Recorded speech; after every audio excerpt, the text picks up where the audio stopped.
Olá, as boas-vindas a você. Este é o podcast Radar Direitos Humanos, um podcast do Departamento de Advocacy da Diocese Anglicana de Brasília, Igreja Episcopal Anglicana do Brasil.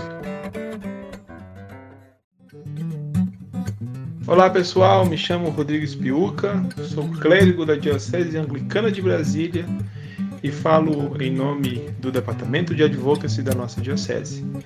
Dou as boas-vindas a todas e a todos vocês para o nosso episódio do podcast Radar Direitos Humanos, onde teremos oportunidade de aprender um pouco mais e de conversar a respeito das relações entre a nossa Igreja Episcopal Anglicana do Brasil e os direitos humanos. E sobre o tema direitos, o direito humano à alimentação e nutrição adequadas, eu tenho a satisfação de conversar com o Dr. Frederico Cunha, que é advogado alimentarista. Ele também é médico veterinário de produção e é concluinte no curso de nutrição. Além disso, o Frederico é presidente da Comissão de Direito Agroalimentar e Nutricional da OAB do Distrito Federal. Frederico, seja bem-vindo ao nosso Radar Direitos Humanos. É uma alegria ter você aqui falando conosco. Muito obrigado, Rodrigo. Gostaria de agradecer a oportunidade que você me proporciona e cumprimentar todos que nos ouvem pela possibilidade de tratar um tema tão importante para todos nós, eu imagino, que é a alimentação e o direito à alimentação e à nutrição adequadas. Exatamente. Talvez um dos direitos que sejam mais importantes, porque garante a nossa existência, né? E a existência com dignidade. Então, vamos tratar sobre esse assunto tão importante. Para começar, Frederico, deixa eu te perguntar. Qual é o conceito de direito humano à alimentação e nutrição adequadas e como é que está a situação dos sistemas alimentares no mundo e no Brasil? Ótima pergunta, Rodrigo. Hoje, antes de adentrar até nessa questão do conceito do direito humano e como está a situação, eu gostaria também de fazer um histórico, né, dessa questão do direito humano, né? O direito humano à alimentação adequada, ele foi inserido e esculpido aí no ordenamento mundial por meio da Declaração Universal dos Direitos Humanos, logo depois da Segunda Guerra Mundial, lá em torno de 1945. E ele foi absorvido pelo nosso ordenamento, né, jurídico, dentro da nossa legislação, né, como essa legislação internacional, e ele só veio a ser caracterizado, né, e positivado na nossa Constituição em 2010. Né? Então, entre 1945 e 2010, o direito humano ele foi reconhecido pelo Brasil como um direito baseado no princípio da dignidade humana, né? Como você bem colocou, é um direito fundamental. Todos nós, né, devemos nos alimentar pelo menos 3 vezes por dia, né? E hoje em dia, o direito humano à alimentação e nutrição adequada, ele tem uma conceituação um pouco mais ampla do que da época de 1945, né? Então, o direito humano à alimentação e nutrição adequada, ele engloba a questão da quantidade de alimentos e da qualidade dos alimentos, e da forma como esses alimentos são produzidos. Aí isso é denominado segurança alimentar e nutricional, né? Então, o direito humano hoje, a alimentação adequada, ele engloba a questão da saúde, né, da saudabilidade do alimento, engloba a relação da sustentabilidade na forma de produção e consumo nessa cadeia de alimentos. Então, engloba o aspecto econômico, né, que ele deve gerar uma renda para quem produz, engloba o aspecto ambiental, né, a forma de produção tem que ser sustentável, não pode agredir o ambiente, e também engloba a questão social, como agora a gente viu recentemente, né, um caso de trabalhos escravos, né, essas questões também fazem parte do direito humano à alimentação adequada na qualidade do alimento. Não basta só produzir o alimento, tem que produzir com qualidade, respeitando isso, né? E isso é o conceito do direito humano, é alimento em quantidade, acesso a alimentos em quantidade e qualidade de uma forma saudável, sustentável e segura. Hoje em dia, no sistema do mundo, no mundo todo, né, o direito humano ele é consagrado, ele é consolidado através da produção dos sistemas alimentares, né? E a gente está numa situação desafiadora. Nós temos os sistemas alimentares mundiais hoje já com alguma deficiência, né? Nós temos algo em torno de 10% da população mundial, que hoje é em torno de 8 bilhões, passando fome. Então, um grau de insegurança alimentar grave.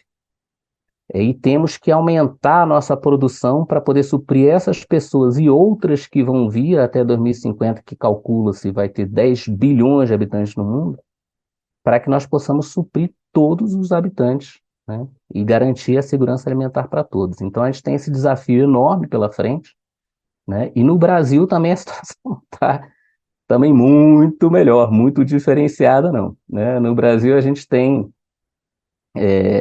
atualmente algo em torno de 207 milhões de habitantes, e desses aí, 33 milhões estão em grau de insegurança alimentar grave, né? Estão passando fome, né?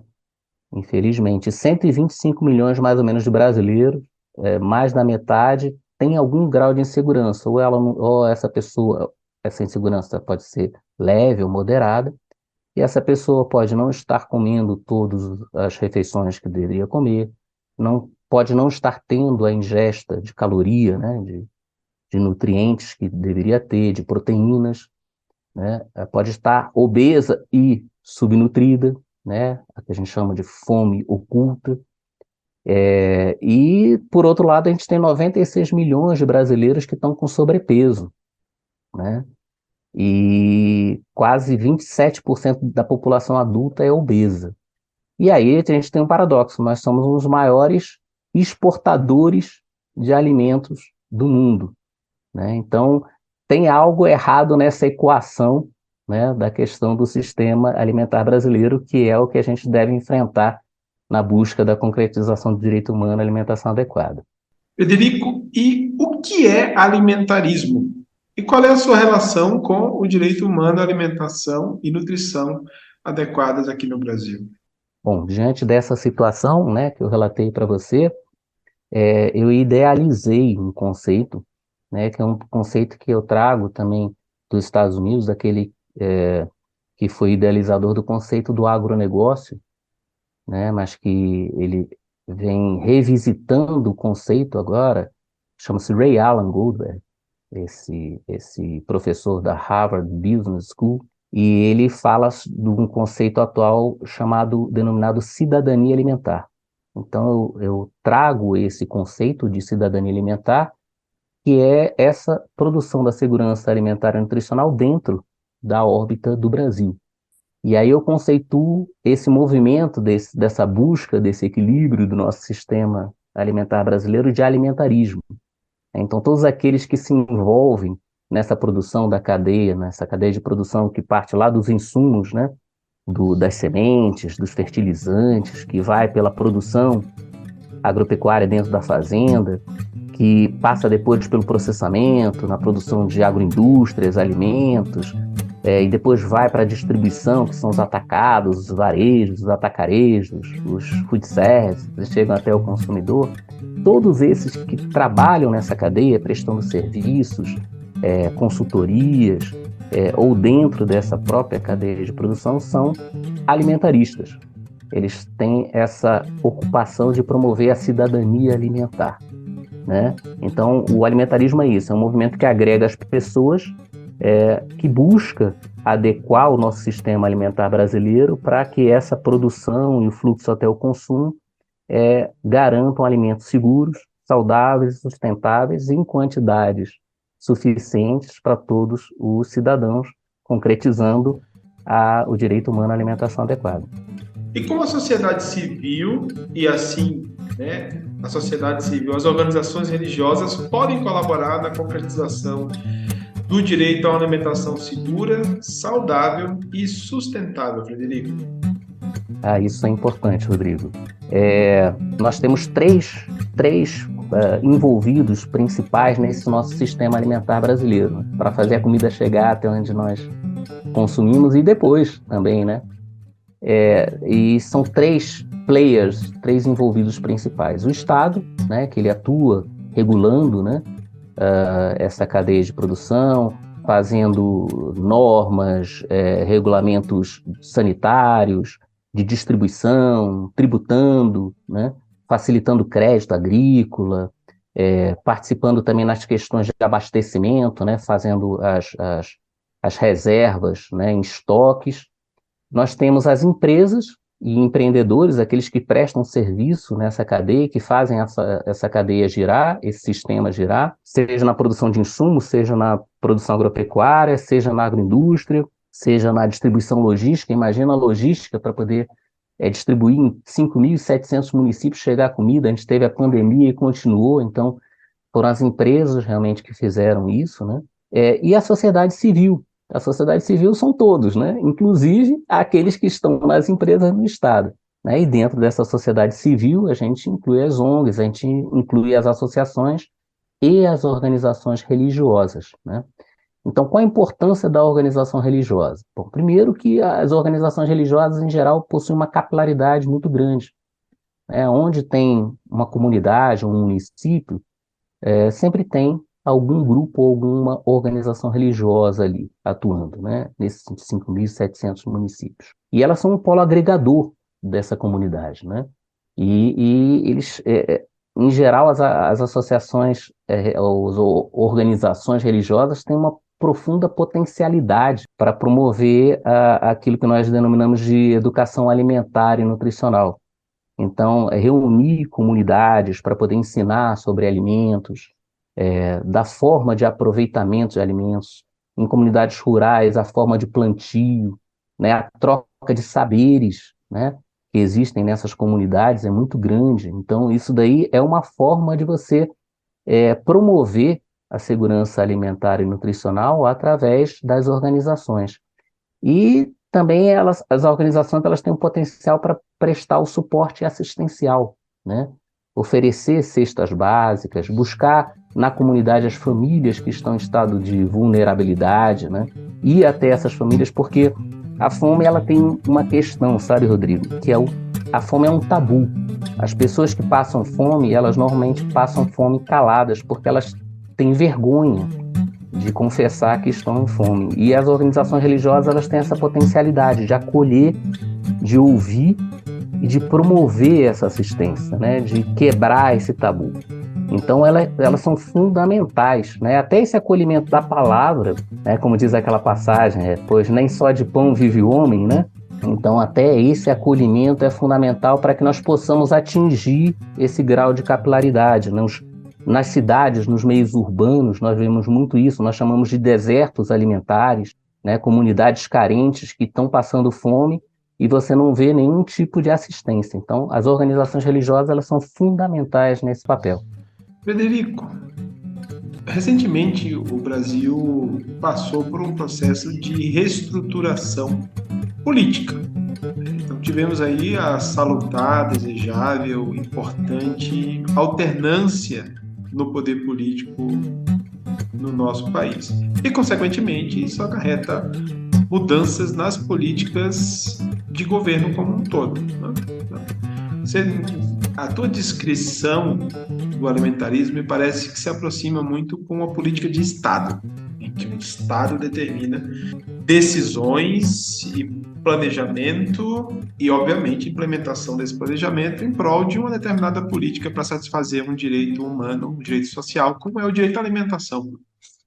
Mas em termos de políticas de governo, na tua perspectiva de advogado alimentarista, de estudante de nutrição, de médico veterinário, envolvido profundamente com a satisfação desse direito tão importante, qual a tua avaliação das recentes políticas de governo no que diz respeito à satisfação da alimentação básica, né, do acesso ao alimento aqui em nosso país?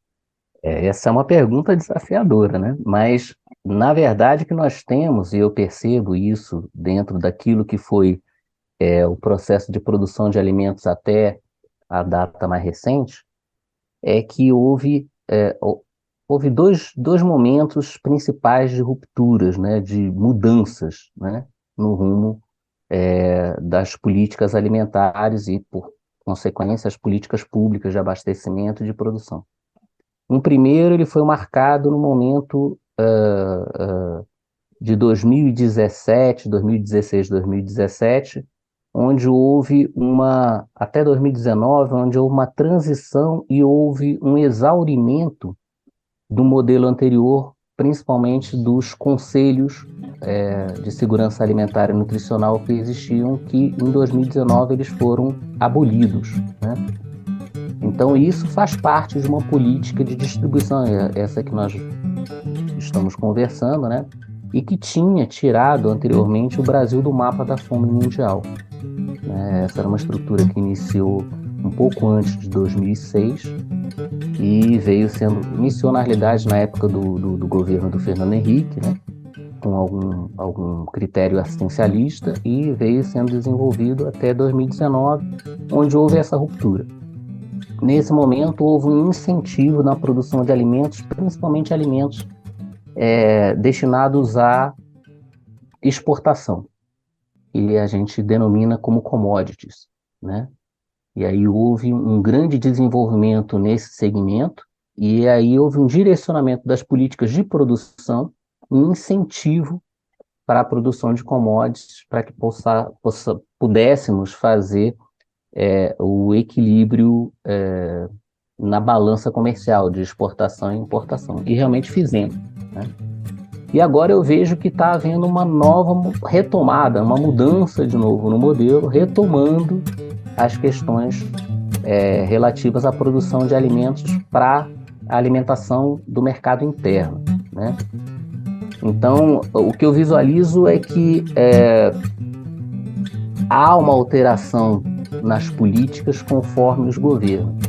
Mas o que eu defendo dentro da questão do alimentarismo e dentro daqueles todos que defendem o direito humano é que um direito humano não pode estar submisso a questões de governo, e as políticas que são relacionadas ao direito humano devem ser questões de Estado. Então, independentemente do governo, é necessário que nós tenhamos essa continuidade em relação à forma de como produzir, né? E eu vejo que houve também uma certa fratura social em relação a essas questões governamentais, né? Alguns partidários de um modelo, outros partidários de outro modelo, né? E o objetivo do alimentarismo é exatamente unir isso, porque independentemente de qual modelo você seja partidário, todos nós nos alimentamos, todos nós comemos, todos nós precisamos do alimento pelo menos 3 vezes por dia. Então o que nos une é o alimento. E aí eu vejo no direito humano um potencial muito grande de unir o país em torno de um determinado assunto, de um determinado tema. Por isso a questão do movimento, que eu sei que é um pouco utópico, né? Mas sem a utopia, né? Não há poesia, não há sentido muitas vezes de nós designarmos um propósito. Então é essa utopia que eu carrego, que os alimentos sejam o motivo da união, que o direito humano à alimentação adequada seja o nosso motivo de união. E aí, independentemente dos governos, nós vamos deixar de ser, o que eu também preceituo, que nós deixemos de ser celeiro do mundo para sermos pátria alimentarista. Quer dizer, nós alimentamos os nossos e alimentemos o mundo. Aí sim, não somos celeiro, não somos o local onde as pessoas vêm aqui para buscar o alimento, mas vamos alimentar e aí sim reproduzir esse direito humano. Eu acho que o brasileiro tem a potencialidade que nenhum outro país tem para poder preservar e concretizar esse direito. Então, nesse sentido, eu não entro nessa seara política. Eu deixo essa discussão para outros e falo que o que nos une é o alimento. Frederico, elabora um pouco mais sobre esse conceito de pátria alimentarista. O que isso significa para nós e o que poderia significar, né, se o Brasil realmente se tornasse uma pátria alimentarista para o nosso país, para os nossos irmãos e irmãs que vivem e que enfrentam suas vidas aqui neste mundo. Certo. O que eu idealizo, o que eu visualizo, o que eu pressinto, percebo também quando a gente vai a campo, é que o brasileiro ele tem uma relação afetiva com a comida, né? E onde eu sou recebido, principalmente na zona rural, mas também em muitas áreas, né, urbanas, eu sou recebido, nós somos recebidos normalmente com um alimento, né? É um cafezinho, é um pão de queijo, é uma peta, né? Como o pessoal diz, é uma broa, é um bolo. Nós nos reunimos ao redor e nos divertimos e temos uma relação identitária afetiva com o alimento. No norte, são determinados tipos de alimento. Meus pais são nortistas, por exemplo, né? Então, nós nos identificamos através da alimentação. Ah, e o tacacá, ó, chegou um tucupi aqui bom, a gente está com uma maniçoba aqui preparada, né? Que são alimentos que as pessoas não conhecem, né? O que é isso? E é quase uma linguagem, né, afetiva do nortista. O nordestino também tem suas características, o sulista tem suas características. Já desses, uma colega do sul me ofereceu um docinho que ela chama de cueca virada. Eu nunca tinha provado, né? E um outro colega falando do sentimento, da lembrança da massa que a mama fazia, né? Então, tudo isso envolve afetividade, identidade, e nós brasileiros temos isso muito arraigado e estamos perdendo. Está havendo uma erosão cultural, alimentar, né? Nós temos uma biodiversidade enorme, alimentos do campo aqui em Goiás, no centro-oeste, nós falamos muito sobre piqui, a galinhada, né? Alguns alimentos do cerrado, e nós estamos perdendo isso. Então, quando eu digo de resgatar isso, é resgatar essas identidades que trazem a nossa ancestralidade, trazem a nossa raiz, a nossa soberania alimentar. E esse é outro termo que nós trazemos, que é produzirmos aquilo que nós podemos produzir da forma que nós queremos produzir e que nós comemos. E exportar isso. Nós importamos sushi, importamos pizza, importamos taco, importamos uma série de alimentos. Agora é a hora de nós exportarmos. Já estamos exportando açaí, né, outros alimentos que são produzidos aqui, mas o meu ideário é que nós sejamos a pátria alimentarista, a única que vai ser capaz de realmente dobrar a produção para suprir o mundo e que vai poder caracterizar a exportação de alimentos que são brasileiros, sustentáveis, saudáveis e seguros para garantir o direito humano no mundo todo, a alimentação adequada. Frederico, muitíssimo obrigado pela tua disponibilidade em compartilhar conosco este tema essencial e imprescindível para a dignidade de todas nós, homens e mulheres, pessoas, pois precisamos do nosso alimento para termos saúde, para enfrentarmos as vicissitudes da vida e também para compartilharmos, né, esses momentos de alegria. O nosso bispo Dom Maurício Andrade, ele costumeiramente se refere aos momentos felizes como momentos de eternidade. Eu gosto muito quando ele apresenta essa dimensão, né, momentos de eternidade, porque isso nos remete a uma realidade que ultrapassa a nossa natureza humana, que ultrapassa a minha individualidade. Então, tudo aquilo que eu faço em prol do bem-estar, da segurança, tudo que eu faço em prol do amor, efetivamente reverbera na eternidade. Não é?